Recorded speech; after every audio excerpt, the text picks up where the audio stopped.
a good, comfortable pair of shoes. Business cards. Water.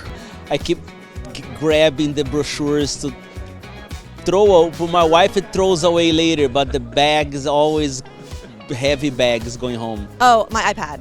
Gotta take notes. A bag. Business cards and a bag. I never travel without my hand sanitizer. I mean, my cufflinks. Yeah. Jokes. I don't have one. I really never thought about it. I always have to bring Band-Aids because you always get blisters on your feet. Advil, because you're going to have a headache at some point. And then Tums is the one that you don't think of, but Tums are good to have on hand. Any good salesman has mints. I mean, honestly, the stump game, the Hammerschlagen has really been a hit. I might not travel with this ever, I need this. Extra socks.